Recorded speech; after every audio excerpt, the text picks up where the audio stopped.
Welcome viewers to my YouTube series where I will be going through games from the less premier regions and we will be trying to figure out what can be done in order to close that gap. My name is Jensen J. Somgo, and for this week I will be going through the Legends Circuit Finals between NYZ Gaming Legends and Team NYZ.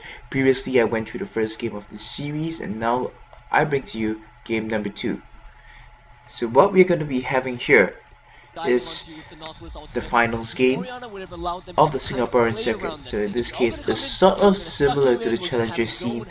Hang on, let me lower the volume a little bit. Okay, so what we have here is something very similar to the challenger series. This tournament feeds towards the Korean Premier League, which used to be the equivalent of the LCS. So over here in NYZ Gaming Legends, I kind of criticized them in the first game for not having the best dragon control. They played very well nonetheless. With lots of hard engage, they were able to grab the silver early on and completely roll over the NYZ squad. So over here, things have softened up a little bit. Now Legends, they are on the blue side. They went for Northwest as the first pick, and NYZ once again sticking with the theme of very heavy scaling on their side. Now grabbing the Rise in the top lane, another scaling champion in the mid lane, and still having the Gragas for them to control fights. This time topping things off with the Jinx as well. So for NYZ, they kind of have the Gragas Jinx combination over here. What they will want to be doing in this case is dropping the Gragas cast in the center of the opponent's team, splitting them up and letting the Jinx reset onto those people with the help of lockdown from the Carters as well as the Rise. Whereas for Legends, they had the Lee Sin, which is a little bit of an interesting thing in this current meta game. Well, we have seen some teams go for it before. It does provide still decent amounts of jungle pressure, but you have to know how that's going to be working with the rest of your matchups. So over here, Lee Sin, you have to hack him up at the top lane. That should be one of the focuses for Legends. Go up there, camp the top lane, shut down the Rise. Don't let him get any much farm. The bottom side as well, Jinx very mobile AD carry. If you're able to blow her flash early on, blow the heal early on, another lane that the Lee Sin can really camp out. Carters is probably the most risky lane to gank, with mid being a relatively short lane, potential counter gank from the Gragas also being there, and Orianna versus Carters in general. Carters being able to stay relatively safe, he's able to get a good read around the Orianna. So let's jump into the game itself, and we'll try to kind of figure out how well is NYZ able to execute the composition, and how well is Legends able to move around this. I mean, I kind of liked the first time I watched this through, I kind of liked the way NYZ were able to execute the later stages of the game with the Gragas controlling the fights very well. But what I'm going to be looking out for in this rewatch of it is the mid-game stages. If Legends could have punished NYZ behavior, I mean, the Dragon control is going to be another theme that's coming up again, and we try to find out what else could Legends have done against NYZ.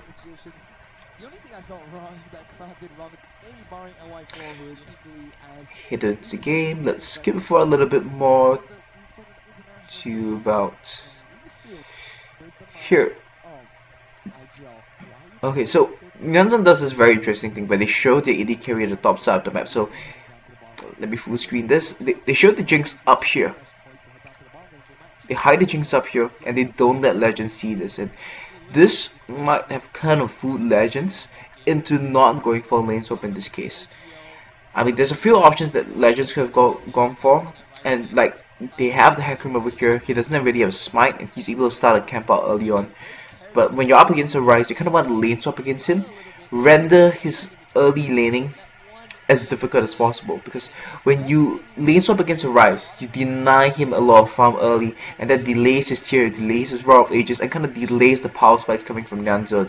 And when we talk about the timers for NYZ, if we have like regular laning and Rise is able to get that naturally, we see about 24 minutes, 25 minutes where the Roar of Ages gets fully stacked, and NYZ is able to really punish very hard when the window closes. Whereas for the side, if you were to go for a lane swap, you can buy yourself another, say, 2-3 minutes of the time. Oh, whoa, my YouTube buffering went a little bit crazy there. But lane swapping here would definitely have benefited the Legends a lot more. But I think the early game movements from NYZ kind of faked them out, and now we see Lee Sin over here. Now this is a very big area of my concern. Hang on, the video's like. Let's just pause it. Sometimes, you know, if they're ahead, they might lose a team fight, they might give up an objective, give the other team a chance to look like they might come back. Still has full confidence. Unfortunate lag. Let me try to fix this somehow. Refresh. 821. We're back at 820. This is where the first lag happened. Skip forward a bit. So, okay, here we go. Back into the game. 821. Getting full screen up. Sound is there as well. So, all this time, you see Shinsekai, he's having such a fantastic time in lane right now. He's getting all this CS. Yes, it's kind of even with an accurate, it's not like getting super far ahead. But the fact that this Rise is getting farm, and oh, this coming from Kykes, I really like this. Like, him and Akari, they move in, they disturb Hallelujah. They have the wall down already. You know he's going to be taking damage on the Raptors. Going to harass him further and make it difficult for him. And I think that this is Oriana against Karthus. Anybody playing against Karthus or Cassiopeia, these South champions, they're going to be shoved into a certain extent, and they will want to be watching out for such scenarios. And when you have very strong mid lane presence, controlling the Raptor camp is rather important, because that controls the Raptor vision buff and gives you very good grasp of the wards that's going to be around the mid lane area. Now Lee Sin is going to be coming around for gank in mid lane. Not sure this is going to be first blood. Oh, yeah, this is the first blood, I think.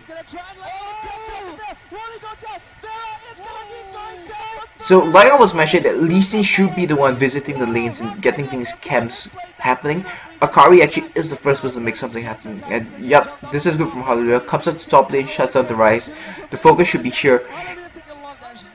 And I like the fact that Shinsekai, this like, he doesn't even bother blowing the flash. He sees the Lee Sin come around from the back, and this is very measured from him. He knows that he's gonna lose that, and he needs water flash to deter the Lee Sin from repeatedly camping him out.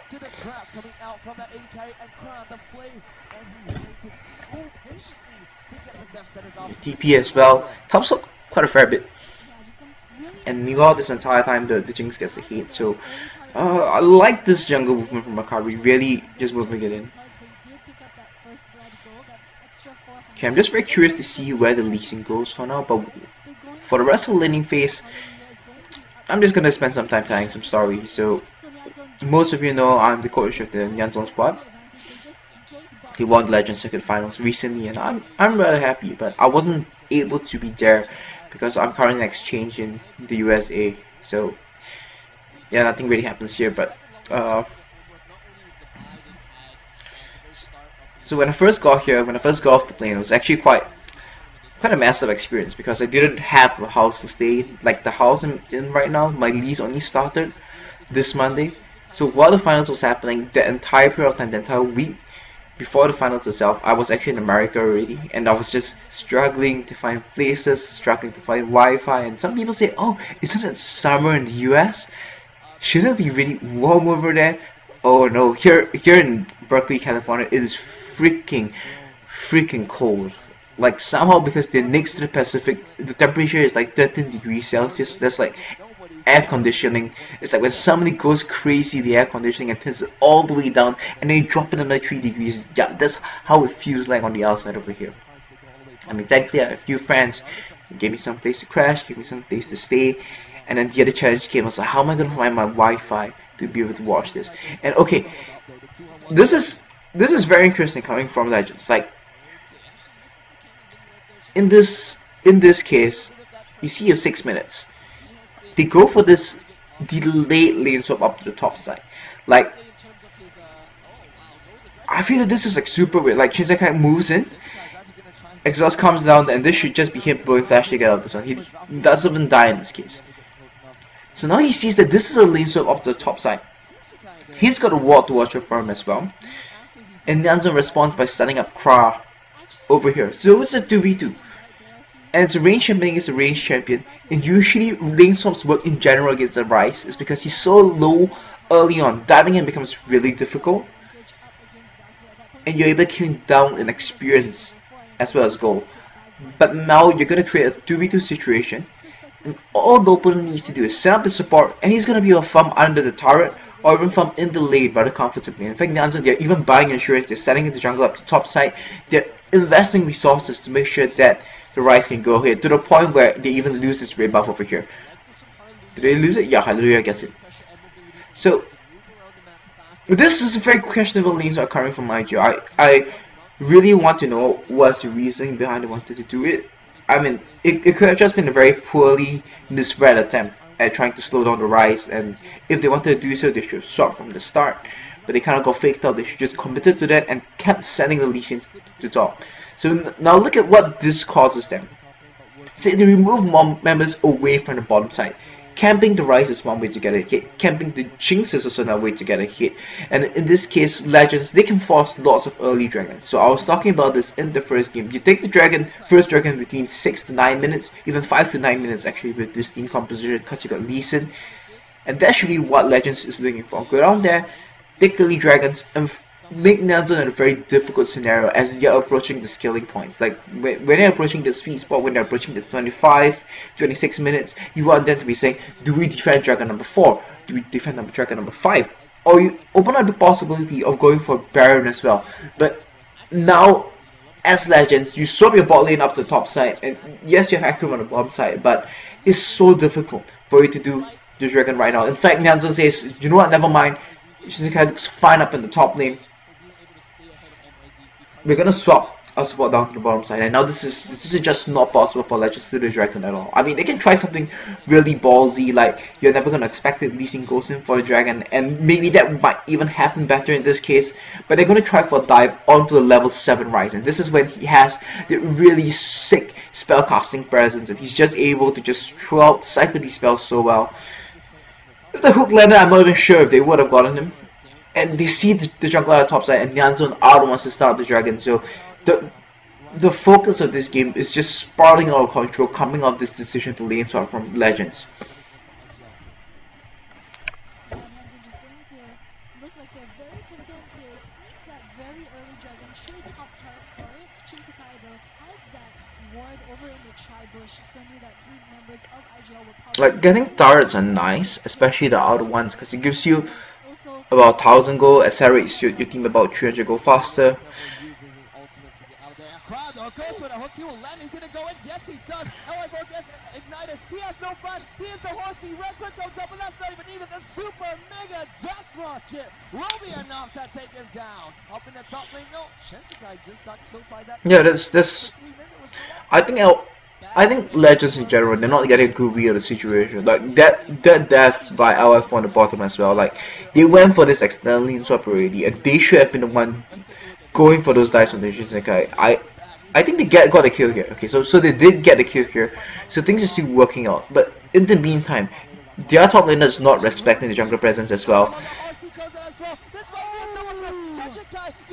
And it's just getting picked off. Okay, teleport for teleport. Alpha comes and TPs and gets a few kills for himself. It's a trade in the favor of Legends, but the issue here is that the focus, the understanding of what's happening, like choosing to swap up, is still sending your top laner in such an extended position on the bottom side. You got a kill up on top. It's a little bit slow, you're losing control on the dragon. This is just Legends not getting a grasp of the situation.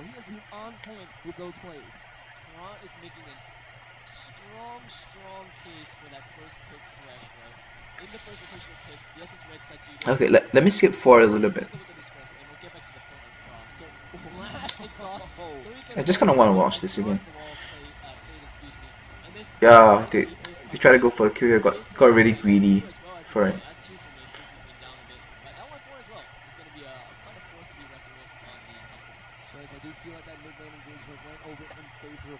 A very nice shock away from Rune though.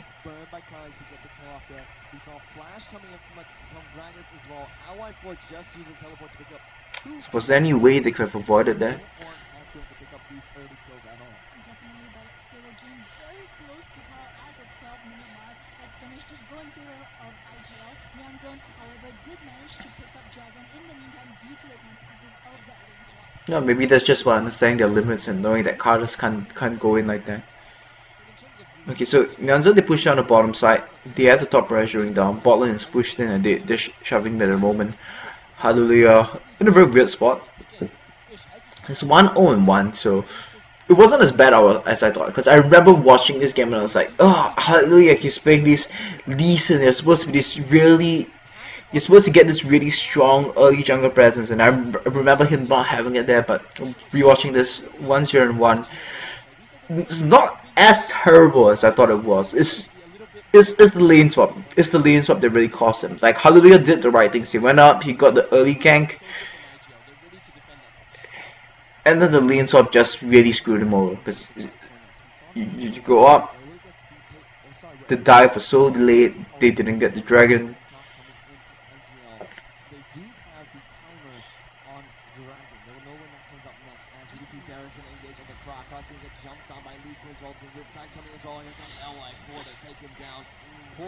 This is something that a lot of these teams have to work on, like knowing when you can walk into ward. Like the previous game, I think Kra and Akari, the final fight was because it was done in the same area as well. They just walked in there, they walked in blind, and they got picked off by the opponent's engage and kind of like snowballed that into a very big advantage for the opponent. So Kra just walks in there, and that's just very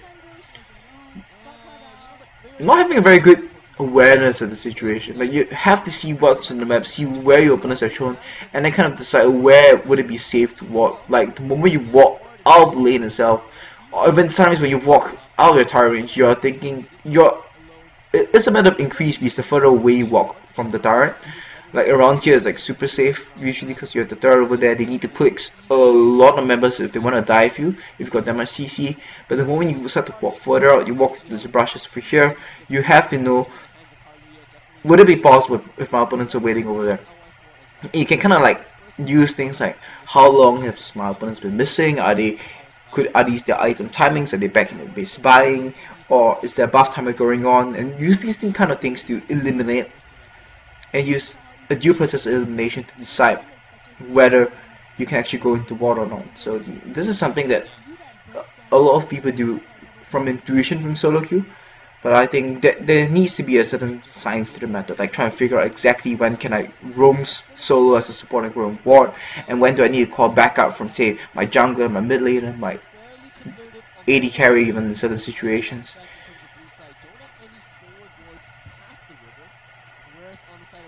Now this is something that I feel IGL can be doing better as well. Like they have the Lee Sin, they have the Nautilus. They should be warding so much more aggressively in this case, but just oh wow, okay.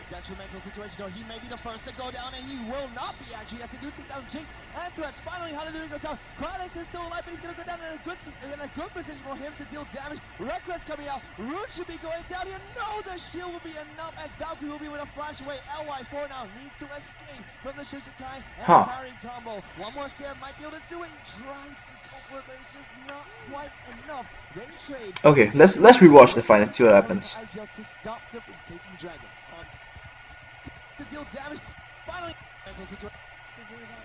okay, so over here I was just saying that IGL, they need to set up a more aggressive presence of vision around the Dragon Pit because they've got such strong picking potential there. At this point of time, they have the power spikes in their favor. So Home Guards available on the Hackrim, the Home Guards TP available for him, and the increased movement speed as well. For the Orianna, Athene's and Holy Grail completed, that is slightly ahead of the Karthus, who's got a tier, and same thing with the Rise as well, it's a tier on the side as well. And Lucian, Jinx, both of them have Infinity Edge, but Jinx doesn't really do that well until she can get a Phantom Dance or something, whereas Lucian just goes in, does a double tap, and does tons of damage the moment he gets his IE. So there's so much stronger team fighting potential on IGL side, and they shouldn't be afraid to abuse this. They just need to like group up 3 people, like Lee Sin, Nautilus, Lucian, or Lee Sin, Nautilus, Orianna, just walk in, clear out all these ping wards, move in over here, drop some vision, and get deep vision around. But instead, what do we see from them? They're very defensive vision over here, and they come over here, and the idea behind pulling the trigger here is right. They want to be fighting at this point of time. Like they knew they lost the first dragon already. They need to make something happen, win this fight, kill them, take the next dragon, and go for it. But they don't have the necessary setup going for it, and thus it just makes it very difficult situation for them. And this kick onto Kari, I have to feel it's rather questionable in this case. So let's just watch this on slowly. So Hallelujah comes in, flash kick onto a Kari. Okay, so it wasn't even a misclick. I thought that the first time I watched this, like Hallelujah went in and then he pulled the trigger and misclick onto a Kari instead of Fat Boy because Fat Boy flashed or something. He didn't even blow that. So Hallelujah just went in and the decision was to kick whoever he connected with, and he knew that he will be kicking a Gregor. So you kick the Gregors one side, and then Fat Boy, the AD carries, I suppose. Okay, the rest of Nyanzan collapses into this side area. And Vera this time he's not playing Elizabeth, he's playing Nautilus. Okay, Hallelujah is getting bursted down by all this early damage. Come on, defend, come on, Shockwave. That's pretty good. Chunk down the AD carry, follow up, and that is the AD carry. So AD carry and support. Oh, in fact, they get two over here, so that's pretty decent. Okay. Yeah, the fight is conducted pretty decently, but now this is the issue with not having the proper vision set up around it. Like, if that was just 3 men over there, this would have been just a 3-0, very easy 3-0 for Legends, and there would have been no proper proper response from the Nyanzon squad. Go in, kill 3 people, convert to the dragon that was coming up next. But they went in there, they started the fight, they couldn't see who was coming from where. Kralix came from the left, Shinsekai came from the right. They get one, they trade, they get one more. Come on, defense should save him. And then in the end, they lose 2 people instead of trading for 3. Like,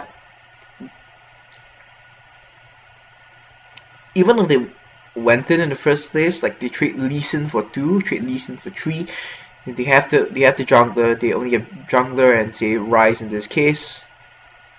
No, in fact, they would have gotten a Kari if Kralix and Shinsekai wouldn't be there, wasn't there.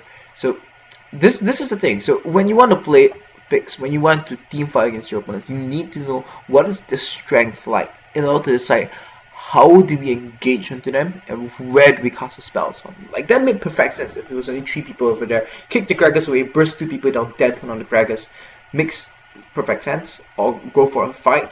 But if they knew that they were going in 5-on-5, if they were expecting the Rise TP, they should have waited and tried to figure out where's the Rise going to be coming from. Maybe hold on to the Shockwave a little bit longer, and then catch the Rise as well as the Jinx in the Shockwave. Like, what I like about the Orianna in this case, like Victor, she can do damage by proxy. Like, Victor has the Kill Storm that can do damage by proxy. Orianna does that somewhat with a command attack into command distance. She can keep a lot of distance even if the Gragas blows her away. And against Rise, it's like super good because Rise wants to come up to your face and start casting spells. In order to do that, he has to walk into the command Shockwave. Same thing for Jinx as well. So that should have been the idea for IGL. Go in there, get the engage, hold on to the Shockwave, wait for the Nyanzon backup to come, and then pop that. But he popped it a little bit early, he bursted in and out. That's fine. But they don't have the vision, so they don't know that the Rise is coming, they don't know that the Karthus is coming. Valkyrie will be with a flash away. LY4 now needs to escape from the Shinsekai and Akari combo. One more stare might be able to do it. He tries to. Yeah, I think what follows is like some super ballsy base. So like Nyanzon knows that they're all low, and they just turn and go for this dragon. It's like I like this a lot. Like, they know that Legends wants to be taking these dragons. Legends wants to be putting the dragon clock onto them, but they take the objective instead. And this is all because of all the vision that they've had over here. Like, look at this vision up here. It's so safe. Like, anyone coming in through here, like, even if they want to sneak around the back here, come in there, maybe get an assassination onto them, they wouldn't be able to get it. And LF4, yes, he's got Home Guards TP, but the wards, once again, like, if only Legends had like set up deep vision over here, even if the fight went awry for them, like even if they lost like 3v2, Nyanzon will all be so low. LF4, he can TP in and clean up all of this and maybe even steal the dragon for himself.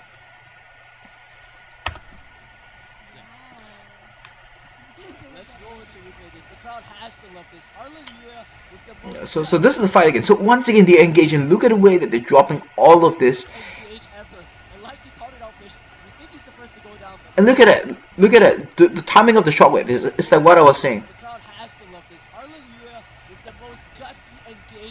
if only he held on to that for a little bit longer, he went in there, it's just command attack, command dissonance, go on there, wait for one more cycle, already Fatboy would have been feared up by the onslaught of shadow. So worrying about the Jinx isn't so much over here. Wait for it, 1, 2, Rise comes in, get everybody together. This should have been a 4-man 5-man shockwave. Should they have had the prerequisite vision in order to fight this? They used a lot of damage on Okay. Zapera. Taking him down, he doesn't give that much damage as a support. They needed to take him down, but it's unfortunate. Now I remember this point of time, like the chat was going crazy. They were saying like, "Oh, Legend's going to win this," but they don't realize that the scaling is really in the favor of the Anzo. Like you have the Carters, you still see the tier over here, you still see the tier on the rise, and the timer is like, this is where the window should be super wide for IGL, but they just lost the Dragon, and then they check it. Oh wait, Dragon is gone. Like now they look like super lost. So okay, Dragon's gone. So where should the next base we try to find fights with them? There are kind of like 2 options. Either small buffs, which are small objectives. 3 options actually. Ping wards an opponent's jungle. That's another way you can set up for picks into your opponent, as well as going for tower dives. So it looks like they're going for the third option, which is I kind of feel is the most risky one over here. So they're going for this one. Flash this away from Krog. Pretty well played from Nyanza. They dodge it. They dodge it. The rest was from Karia serving on the side there, making sure nothing too crazy happens. And meanwhile, in all this time that I just accompanying people to the bottom side, they do get a second turret for themselves. So that does help. But they really want to start taking big fights against their opponents. Like, start setting up around your opponents. Tier 2, they're going to be surrendering the tier 1s to you at this point of time. You can actually pretty much group up and take them for free.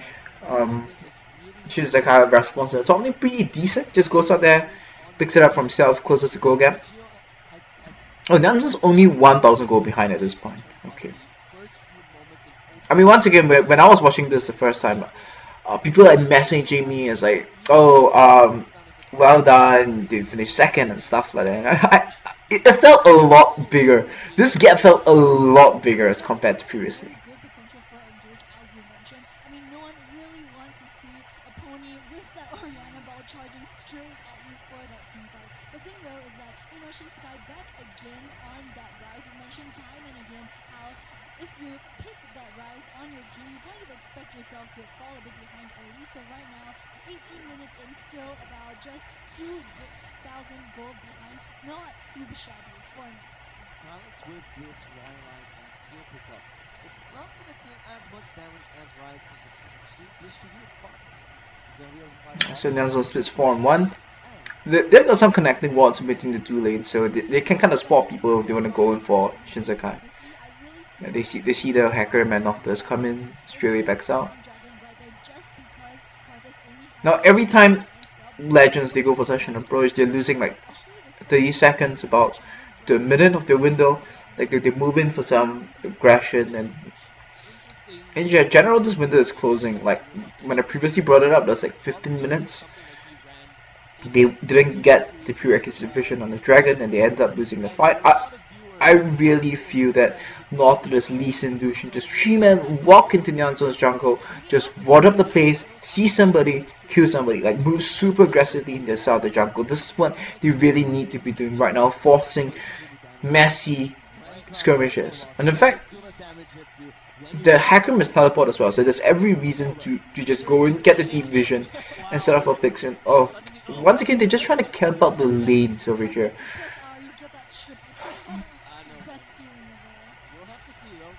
So a little bit lacking in terms of aggression and Rangers Trailblazer on the Lee Sin.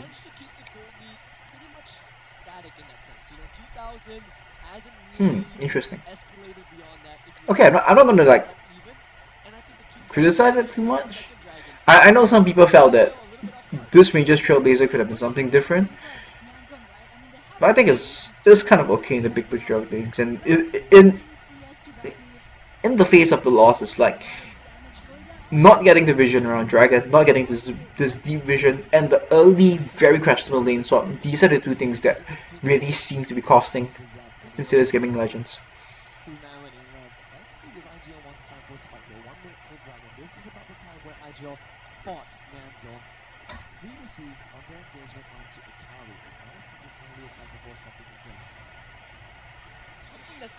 So kind of continuing my story. So I was kind of homeless the first few days when I was in the US. So I went around, I crashed at some friends' places, and then one friend said, hey, they actually stay in like these huge houses. They're like the student co-ops.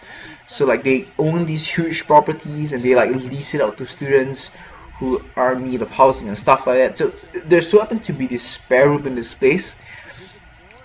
And I had this friend who was staying there. So she told me that, hey, you can actually come over and stay at this place. And I was like kind of at the point in time, yeah, I really needed a place with internet, with like toilet, and mostly internet, because I really wanted to watch this game live. So I went over there, I watched it. They had heating and stuff as well. It's pretty good, it's a pretty nice room. It's kind of bigger than the room I'm in right now, because it's a room for like 2 people. Turns out it was a temporary guest room. And on the next day after the finals, on Monday itself, somebody was supposed to move in. So that night, I stayed up at 4 AM to watch the finals. I stayed up all the way until like 6 AM. Sorry, it's like 1 AM in the US, it's 4 PM in Singapore, and that's the time the game starts. Chronic gets knocked by that shockwave though. Chronic is going to go down first, but Chronic's now in a good position. Gets knocked up. He's still alive though. LY4 lands on that shot. Okay, I'm gonna finish telling my story first here. Then I'm gonna go back to break down this fight. So I kind of got thrown. I kind of got thrown out of that place because I wasn't supposed to be staying there, and then the entire time my friend was camping in Yosemite and stuff like that. So I felt super bad for her, and I'm still trying to find a way to make things up for her. For I think she like got some disciplinary action for bringing in a guest and letting him stay in some room because I kind of got caught for it. But anyway, thanks to her, so I was able to watch these games live, and now here I am breaking them down once again. So let's rewind it to the start of the fight, and once again let's take a look at the amount of vision that Legends have. So down here, they set up this trap over here, they drop a ward over here, and they try to catch people while they're rotating. I liked the concept, but once again, look at the amount of preliminary vision that they've placed around in order to make this happen. This is entirely Nyanzon territory from the wards, entirely all over this place. It's one big circle of red colored wards. Legends wards that they have, one at the top side, some random ones in the jungle, and oh, we've got a random ward over here. So you see them coming over here. Oh, they've walked into a kill zone. It's 3 people as well. They get greedy for the shockwave. Goes in. Only gets Kra. Does he even survive that? Okay, the support does die. But once again, the backup is there. And look at this, the entire time. Jinx is at the back over here. Our4 engages onto these people. The Jinx is in the back. They're fighting the Gragas. Look at where all this focus is. They're fighting on top of the default. They're fighting the tankiest member of the Nyanzon squad. Jinx is over here. Rice even gets this super greedy teleport onto the turret. Oh my goodness. He gets his teleport onto the turret, and then this, for what was supposed to be the Legends kill zone, we're gonna see lots of Nyanzon damage come true. I don't remember how this fight turns out. I suppose Nyanzon wins it. LY4 lands on that chopper. Crocs finally goes down. Akari though the next to go down here says Shenchikai is trying to take down as many people as he can. Only Vera has gone down so far. Okay, so it's the Legends does win because they're able to defuse the situation very quickly. Let's kind of rewatch it and see what happens. Okay, I thought the Onslaught of Shadows was used to get into that area, but there was a TP from LY4. LY4 lands on that chopper. Crocs finally goes down. Akari though the next to go down here says Shenchikai is trying to take down as many people as he can. Only Vera has gone down. Okay, I think that Nyanzon misplayed that one. They kind of panic in this kind of situation. Let's take a look at this again. So they come in over here. Let's see what ultimates are being used in this scenario. How the Gragas barrel is thrown, and what does Carters do. So these are the 2 things that can control fights for Nyanzon. The position of Carters as well as the Gragas ultimate. So they come in over here, come in shockwave, onto the trash. They see them peel over. They see them peel over to the left side. They cut back towards the left. They want to keep the damage onto them. Okay, after they get the support, they turn around. Next target call from IGL. I actually like this from IGL. Like Like this fight, they seem very coordinated. They're focusing targets correctly together. Where's the barrel? Where did the barrel? What was the barrel shown? Chronic gets knocked by that shockwave though. Chronic's going to go down first, but Chronic's now in a good position. Just not. Oh, okay. He threw the barrel there. So this was a mistake from Makari as well. Like he threw the barrel in this kind of scenario. Like it's not really splitting people up. This Lucian is a safe thing. You're not. He's rather mobile as well. He still has the dash to free position. Like in this case, you are diffusing the situation for yourself, and that very strong ultimate controlling spell just got wasted on like doing extra damage. Like the position of these two people, yes, you CC them down a little bit, but this is like Vera, who's not gonna be auto attacking you much anyway, and the Lee Sin as well in this case. It doesn't really achieve much. So that was Akari pressing the panic button number 1.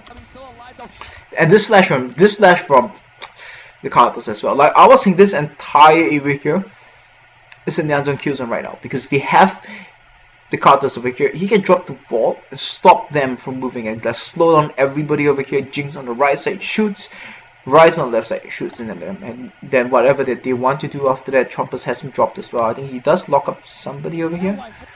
Yeah, he does land on some good members as well. But in the end, because he flashes over to the right, now Fairboy is forced to flash out of the fight. Yeah, he pops a flash. He's forced to flash out of that one because he has two people chasing after him. Like they wanted to focus Kralix. They saw Kralix flash to the right, they chase after him, and then Fairboy is in trouble right now. So he gets to flash away, and instead of turning onto him, because they said, okay, we got the flash, let's turn to the rest. Like if he stayed here, if the Carter stayed here, or like died slightly to the right over here, like this would be so bad for IGL, because Rune now needs to walk into the default. He needs to walk into all this damage from the Carters instead of being able to like skirt around here and get a free pass. And our fun Hallelujah, they would be still here with Fatboy still over here shooting at them, and then the onslaught of shadows would be a big question of where do we cast it in this case. So the next to go down here says Shinchika is trying to take down as many people as he can. Only Vera has gone down so far. That's a 2-for-1 trade in favor of IGL. Yeah, the barrel was huge. Missing the barrel was huge. By a small margin, and that shockwave will only hit one person. Well, Samantha managed to get away with the dragon, so really they got dragon, gave up 2 members back. IGL is at 0 rounds up. Okay, let's try to fast forward the next round. Oh, okay. Hashtag Rise. The irony is rich. Rune gets Rune prison, and that is the end of Rune. No, I'm just gonna watch this one more time, find out what happens. Yeah, imagine if he held on to that ultimate, waited for LFO to come in here. Flame Chompers comes down, he's still holding on to that ultimate, lets them continue to fight, and then throws it over here, and then he throws the ultimate over here. If the Cartos is over here, he throws the ultimate, stops LF4 away, keeps him away from Fatboy. Like if LF4 decides to go in for him, if Hallelujah decides to go for the Jinx, throw the ultimate to keep the Jinx safe, and then they would have won that so much more convincing. My point on the next team fight, the flash from Fatboy is so important because we talked about the amount of hard engage and just ways in which IGL can get to that MMR Jinx. Without that flash, I want to see how much pressure IGL puts when all the ultimates are available to just go for that Jinx. I think that would be the items once again. This Rylai's build on Carters, I don't really know. Most of the time, I just let the players do what they want in terms of item builds. If it makes sense, like in this case, you're up against a hacker. I can see the reasoning behind it. I don't really know if the most optimal. Like I'm not exactly like the best number cruncher analyst out there. So I mean, if it looks like it makes sense, then it's fine with me. It makes him tankier as well. Pretty okay. No, you don't always have to like follow whatever else other people are doing. Like, so long as what you're doing makes sense. Like you need to have your own certain framework to decide what makes sense in certain situations. Like when do you buy Banner of Command? When can you even buy things like Own Record or the Zerot Portal? Like in this case, if Rada is in this kind of scenario, like you just want to have this slow fuel over there to stop the hacker from going in, reduces damage as well. Yeah, I guess that makes pretty much sense. And now we were talking about the 25 minutes, and IGL, the window of opportunity is really close against Nelson. Like from here, I think Nelson just wins all the fights because Rice is just flat at this point of time. Seraphs are both the tier champions, and we see them fully stacked right now. And we saw two very huge opportunities, which IGL they did get fights, they did win those fights, but they could have won it by a lot more. Yeah, go in there, kill the Rice. That's small amount goal, and there's just no objective around the map for them to force after taking this. Like you can try to go for a tier 2, but by then, like 25 minutes, 30 seconds, response it comes out. Might even have the TP for something over there. So what I was saying was that there were two very clear fights where if IGL had executed better, they set up properly around it, this lead wouldn't be 2,000, this lead would be 5,000, 6,000 against Nyanzon, and then we would be seeing the same situation in game 1 where Nyanzon was like, oh, we played a super greedy team composition, we fell behind early and we were never able to recover from that. Yeah, 2 and 6 on the Lee Sin. The Lee Sin didn't do as badly as I thought it did.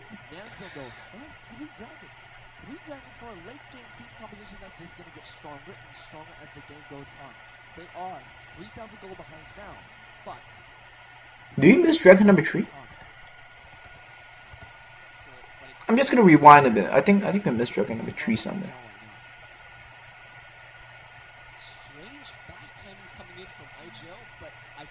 Oh, they don't have the timer. Oh, they don't have the timer of the dragon. Okay, so this is oh my goodness, this is just so good from Nyanzon. Like they took the huge gambit the first time around. They took the dragon, such a sneaky dragon, and then after that, IGL they lost track of the dragon timer, and they based at the wrong time. Wow. I think once again is the overall lack of deep vision on the side over here. Oh, okay, so that was a precursor to this fight over here. There was a precursor to this fight over here. Okay, so there was a precursor to the fight over here. But once again, I mean, if only Legends had just actively grouped up and did like what I said, Lucian, Nautilus, these and 3 people walk in here, just drop the wards over here. They have the Oriana's ready backup as well. Like, even if they don't have this dragon timer, they can see all the Nyanzon people walking in to at least clear the wards or move towards the dragon pit, and they will smell something. But this dark area for IGL is really costing them. Okay, let's move forward once again. They are 3,000 gold behind now, but the later this game goes, the less that 3,000 gold lead is going to mean to Nyanzon. Exactly, Nyanzon kind of falling back onto their roots right here. We saw in the first few weeks of TLC, really all that Nyanzon really played were late game scaling team compositions. So we saw how a lot of the times they really wanted that 5 dragon win condition. They wanted to get Baron, they wanted to wait to the 40-45 minutes. Yeah, the vision from Nyanzon is like giving them such a good read on what Legends wants to do. Like they can even just walk in and take this free tower because Legends, they went in, they swept up vision around the Baron pit, and they saw them do that. Okay, you're out of position, we're gonna run down onto you. And once again, this Legends just being very indecisive in general. Do they start up this Baron? Okay, they're gonna bait for Baron over here. I like the idea behind this, but I have to feel like, yeah, this is the right call coming from IGL. Like the silence are being pushed in, moving bait the Baron, but their precursory vision into this area is all watered up. Like as you can see, the entire 5-man squad walking into there. In fact, they still have a wall to the Baron itself, so it's rather obvious that they're going to go for it. Dragon on 4 for Nyanzon. Oh, once again, IGL backs off. They don't even know the timer. I mean, after the last fight, I think they just really dropped the ball on the timer, and they kind of like dragon timer tilt. Like this is just bad. Like after the last fight, they should have kind of guessed that the dragon timer should be around now.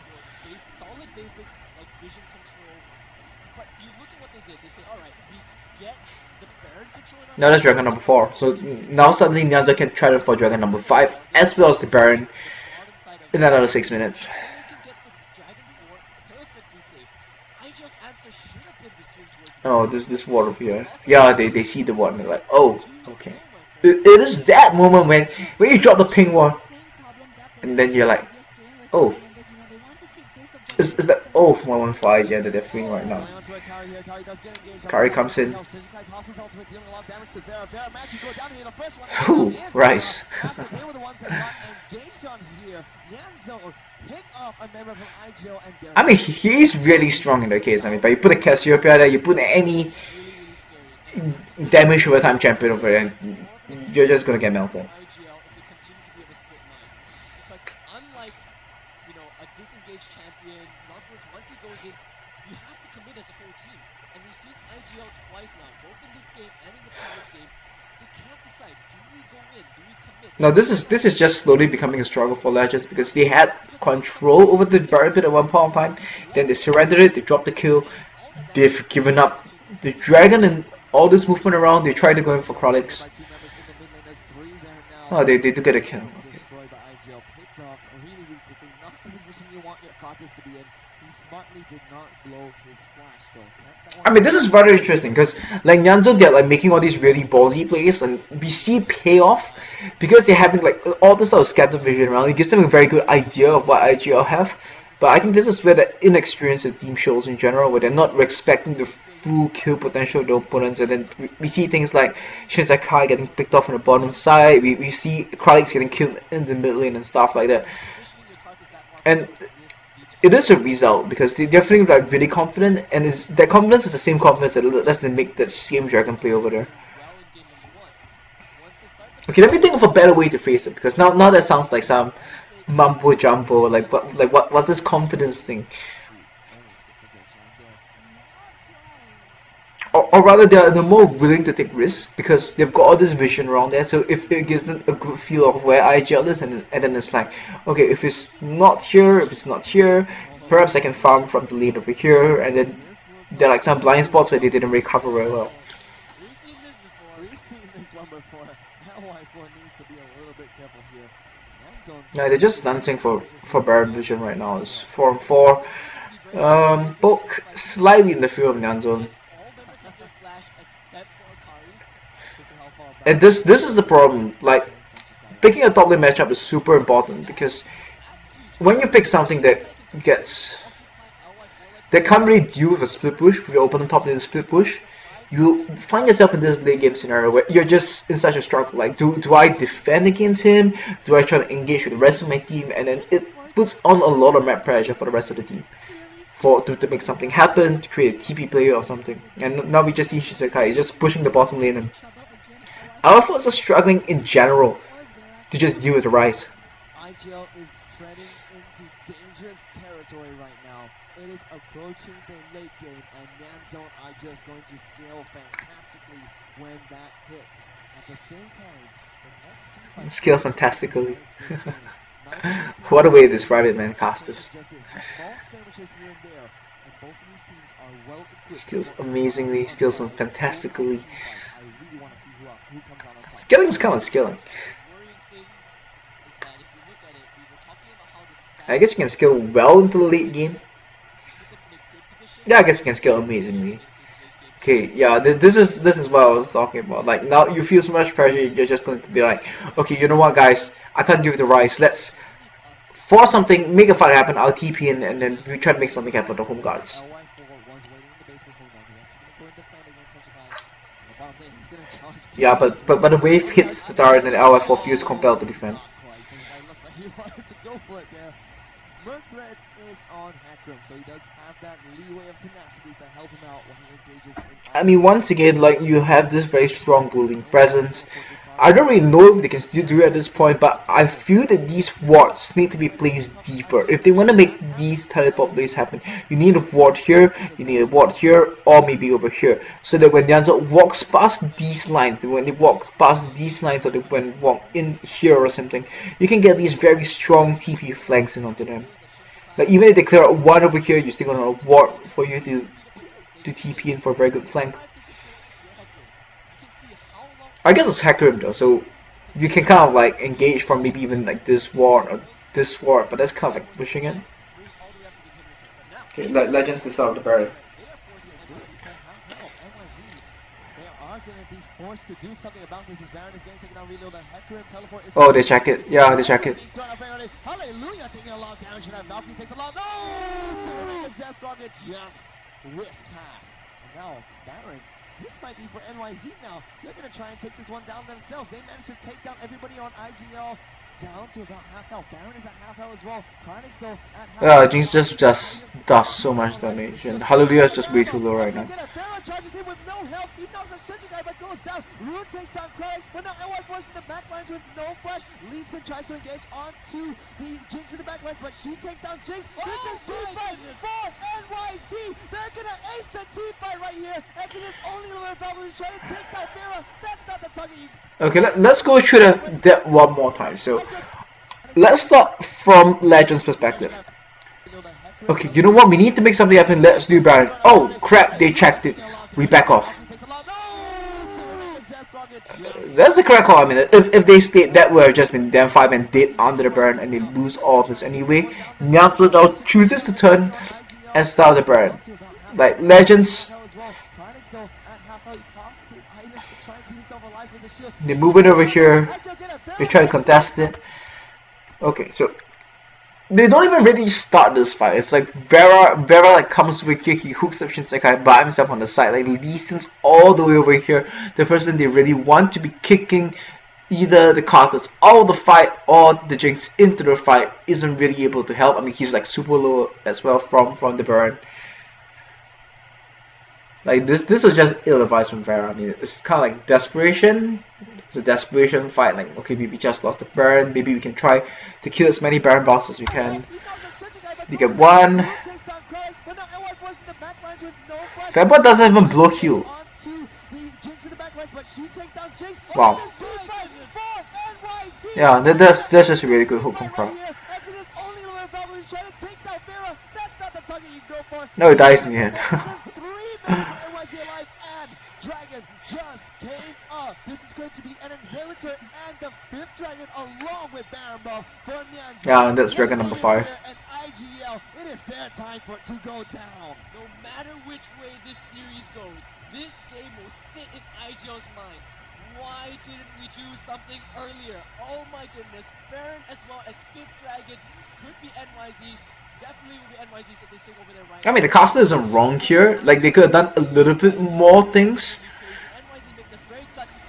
in the earlier stages, but it's not about, like, they had those 2 big fights. Like, usually it's like 1 fight, the second big fight. You get 2 chances to go in. They found 2 engagements, but it's the fact that they didn't have the necessary set. They didn't have the right setup around it, which is what made it look so. We stopped them from doing anything to Nyanzone, and 5 dragons with the Nyanzone. Oh. I think this is just waiting for the game to end right now.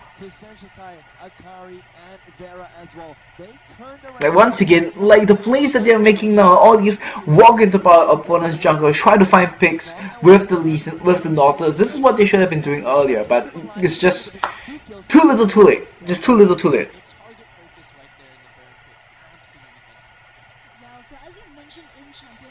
I mean, it's a very disappointing series of mistakes. Like, they go in here, I like this idea, go in, contest it, fight him, but you kill the Karthus and the rest of the direction, rest of the team is just too much.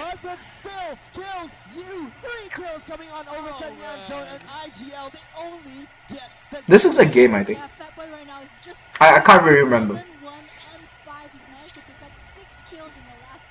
This could potentially be game. They have the 5th dragon buff. They could potentially push this one and just try and kill them one more time. Like, the mistakes IGL made this game were like those of subtlety. Like, where do we place the walls? How do we coordinate those engagements? They had the right idea, actually, come to think about it. It's just that they didn't have the necessary setup for the dragon control. And I have to say that super ballsy dragon from Nyanzone really worked in their favor. So it's just one team understanding the risk better than the opponents and going for it. But I still have to feel Nyanzone is just super greedy with this team come over here. But it worked. It worked.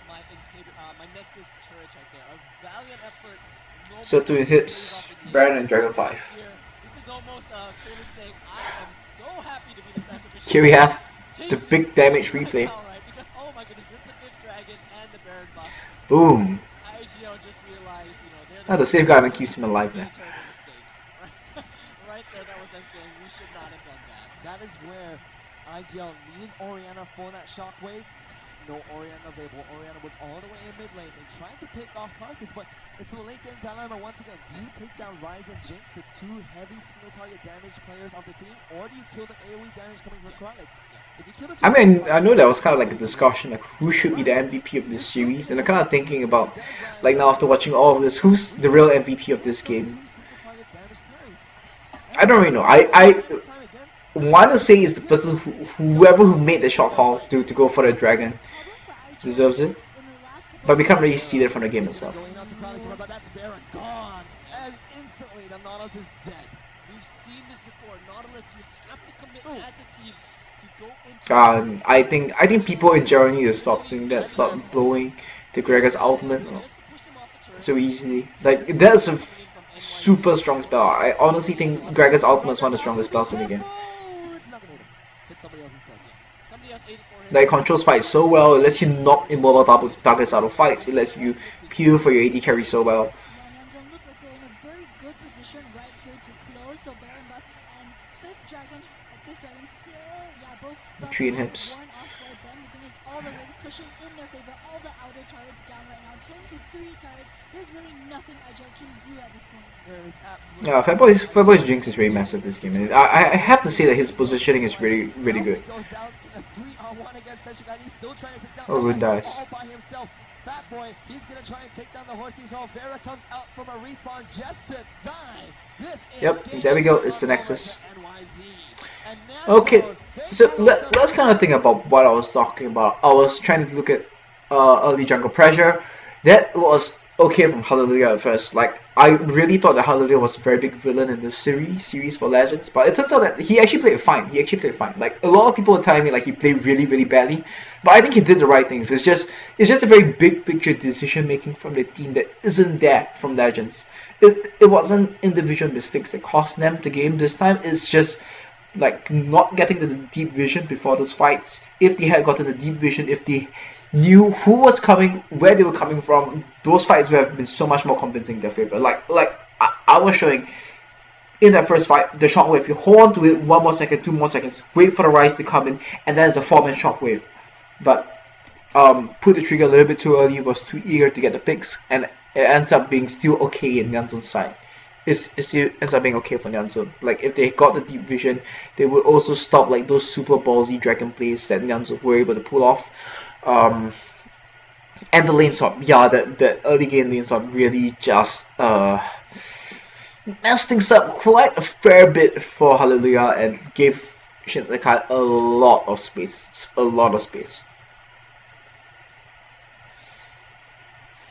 Okay, and with that, Nexus explodes, and we try to take a look at the rest of the series. So far, I kind of like what I'm seeing, like compared to the rest of, say, LCS. Like I watch any LCS, EU LCS. The mistakes that are made now, we don't see that as much. Like when we watch like previous splits, like in the spring split, we would still see some teams like lose focus of the win conditions. They would like make weird decisions like that, like what IGL was making. But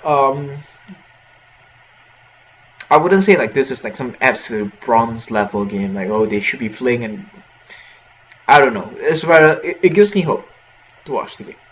And with that, I'll be out and I'll be finish up the rest of the series 1 video a day, and I'll be back tomorrow.